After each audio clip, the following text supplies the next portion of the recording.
जय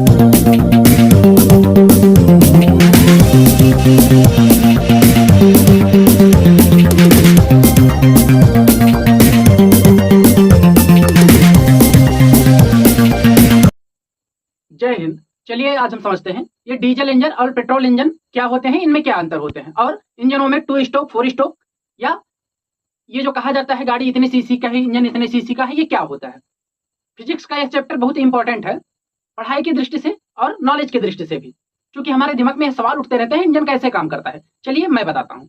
पहले आप सुने होंगे ये 4 सिलेंडर गाड़ी है, ये 8 सिलेंडर गाड़ी है, 2 सिलेंडर गाड़ी है। पहले इसके बारे में हम समझ लेते हैं ये सिलेंडर होते क्या है। नॉर्मली अगर सिलेंडर नाम ही लिया जाता है तो आपके दिमाग में ये सिलेंडर आता है। घर में चूल्हा, घर में यूज होने वाला गैस सिलेंडर आपके दिमाग में तुरंत आता है।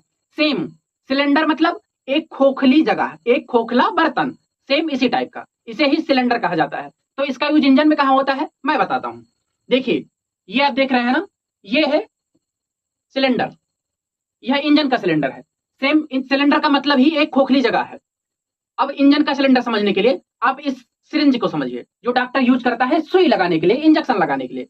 इस सुई में ये जो खोखला भाग है इसे सिलेंडर कहा जा सकता है, और ये जो पीछे से ढकेलने वाला है, ये जो पीछे से ढकेलने वाला है, इसे पिस्टन कहा जा सकता है।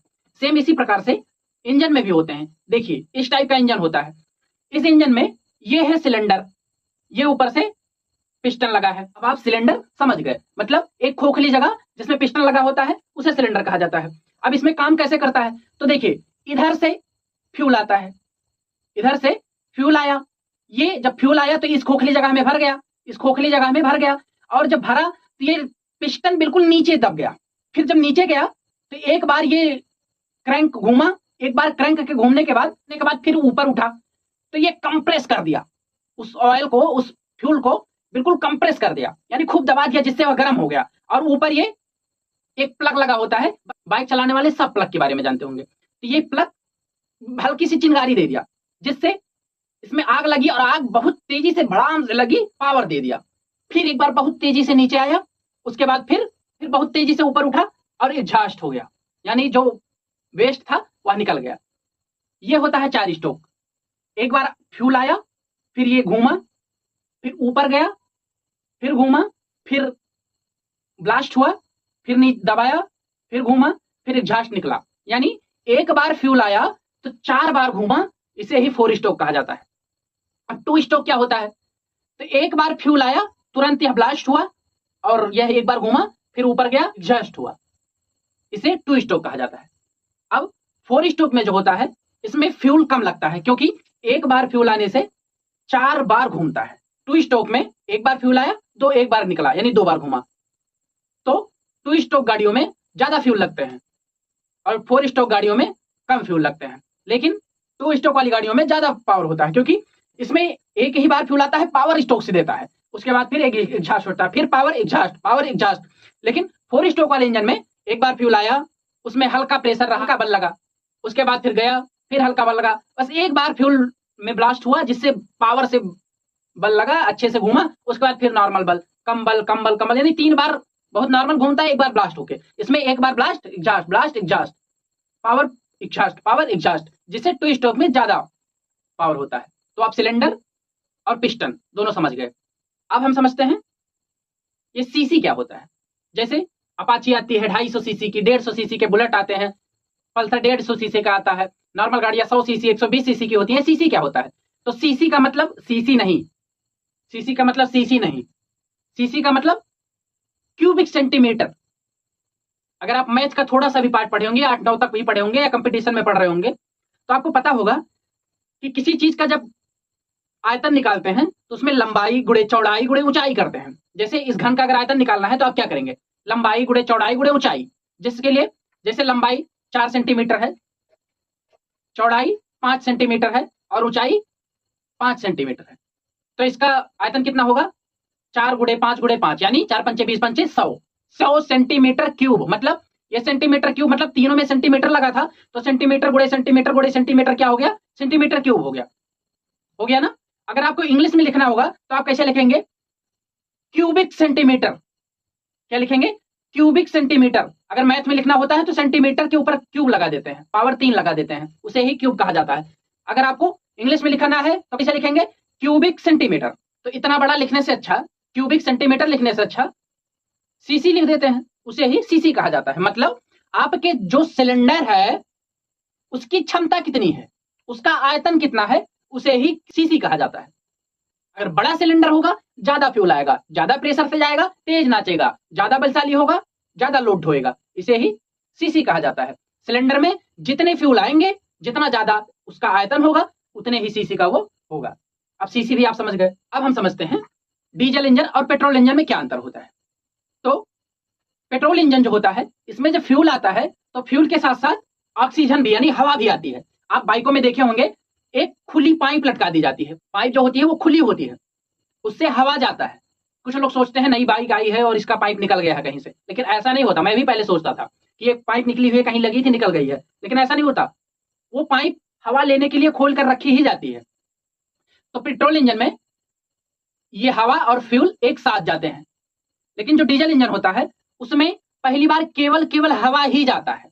पेट्रोल इंजन में हवा और फ्यूल एक साथ गया, उसके बाद यह प्रेस हुआ, नीचे गया पिस्टन, उसके बाद जब प्रेस किया तो ऊपर आया, और प्रेस करने से पेट्रोल गर्म हो गया, और जिससे यहाँ ऊपर से एक प्लग लगा रहता है जो चिंगारी दे देता है, यानी हल्की सी आग दे देता है, और उस आग से इसमें आग लग जाता है। और आग लगता है तो फिर यह नीचे आता है और एग्जॉस्ट यानी जो वेस्ट होता है वो निकल जाता है। डीजल इंजन में थोड़ा इससे अलग होता है। डीजल इंजन जो होता है उसमें ये प्लग नहीं लगे होते हैं। बाइकों में प्लग लगे होते हैं, हर एक पेट्रोल गाड़ी में प्लग लगे होते हैं, लेकिन डीजल इंजन में प्लग नहीं लगे होते हैं। क्यों? क्योंकि डीजल इंजन में ये फ्यूल पहले नहीं आता है। डीजल इंजन में पहले खाली हवा, केवल एयर आती है।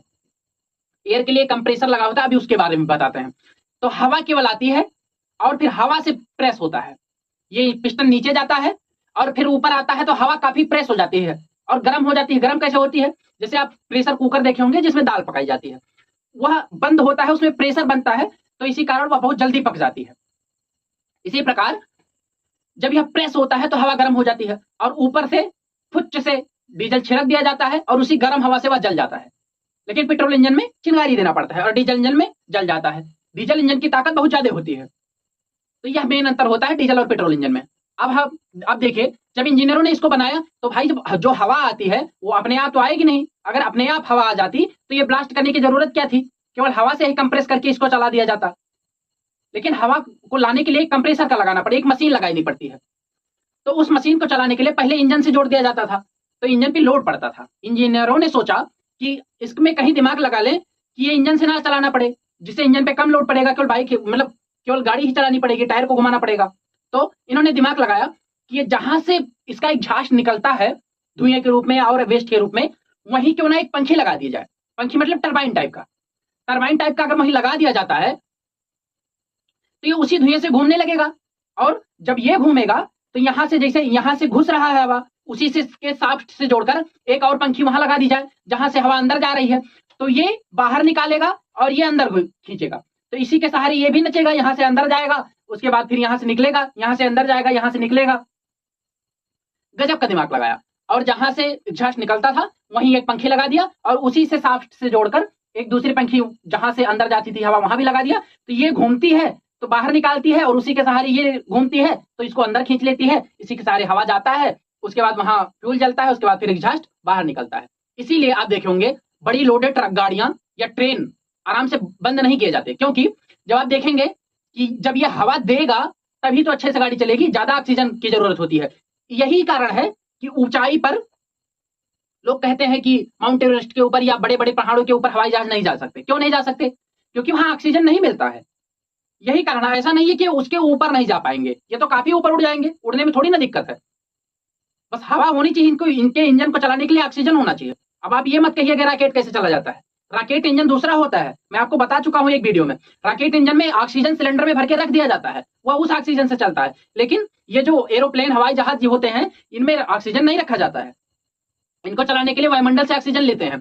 तो इसीलिए अब भाई जब इसको चलाना है तो जब तक ये इंजन अच्छे से चलेगा नहीं तब तक एग्जॉस्ट अच्छे से ढेर सारे निकलेगा नहीं, तो ये पंखी नाचेगी नहीं, ये नहीं नाचेगी तो अच्छे से ऑक्सीजन जाएगा नहीं, तो इंजन में नहीं चल पाएगा। इंजीनियरों का दिमाग खराब हो गया, फिर भी इसको सुधार नहीं कर पाए। तो आप देखे होंगे जो लोडेड गाड़ियां होती हैं उनको पहले कुछ देर के लिए स्टार्ट कर दिया जाता है, उन पे ज्यादा लोड नहीं दिया जाता था। ट्रक व्रक देखे होंगे कुछ देर स्टार्ट रहते हैं, या इंजनों ट्रेनों के इंजन को आराम से जल्दी बंद ही नहीं किया जाता। क्यों? क्योंकि ये जब गर्म रहेंगे, ज्यादा एग्जॉस्ट देते रहेंगे तो ये पंखी अच्छे से नाचती रहेगी और फिर से हवा यानी ऑक्सीजन अच्छे से जाता रहेगा, नहीं तो इंजन इतना लोड एक साथ नहीं उठा पाएगा। आप कुछ बाइकों को देखे होंगे, जब रात में ठंडी में खड़ी रहती हैं तो सुबह उनमें उनको स्टार्ट होने में बहुत दिक्कत होती है। क्यों होती है? क्योंकि बहुत ठंडी रहती हैं। लोग क्या कहते हैं, बुलेट का इंजन जितना गर्म होगा उतने तेज चलेगा। यही रीजन है कि जब वो गर्म हो जाता है तो अच्छे से हवा लेता है और तेज चलता है। एक और रीजन भी इसका है कि आप देखे होंगे किसी चीज को मतलब स्टार्ट करने में ज्यादा बल लगता है, और जब थोड़ा सा चलने, आप साइकिल चलाए होंगे क्योंकि साइकिल में आप ही इंजन का काम करते हैं, तो आपको पता होगा कि जब शुरू से चलाना होता है तो ज्यादा बल लगता है, लेकिन जब थोड़ा सा चल जाता है तो उसको तेज करने में कम बल लगता है। यह रूल भी लगता है इंजन को तेज चलाने में। लेकिन यह भी इंपॉर्टेंट है कि जब गर्म रहता है तो ऑक्सीजन ज्यादा देता है, क्योंकि उसके एग्जॉस्ट के पास उसमें पंखे लगाए होती है। अब हम जान लेते हैं कि डीजल इंजन और पेट्रोल इंजन में कौन सा अच्छा होता है हमारे लिए और कौन सस्ता होता है। तो पेट्रोल इंजन जो होता है, ये पेट्रोल इंजन जो होता है यह हमारे लिए सस्ता होता है। और पेट्रोल इंजन की जो गाड़ियां होती हैं इनमें आवाज कम होती है। पेट्रोल इंजन की गाड़ियों में झनझनाहट यानी वाइब्रेशन बहुत कम होता है, वहीं डीजल इंजन की गाड़ियों में वाइब्रेशन ज्यादा होता है। इंजन गाड़ियां महंगी भी होती हैं, लेकिन पेट्रोल इंजन में ताकत कम होती है, डीजल इंजन में ताकत ज्यादा होती है। इसीलिए बड़ी गाड़ियों को पेट्रोल से नहीं चलाया जाता। ट्रक वगैरह को आप देखेंगे उसमें पेट्रोल से नहीं चला जाता, वो डीजल से ही चलाए जाते हैं। मिलते हैं अगले वीडियो में, तब तक के लिए जय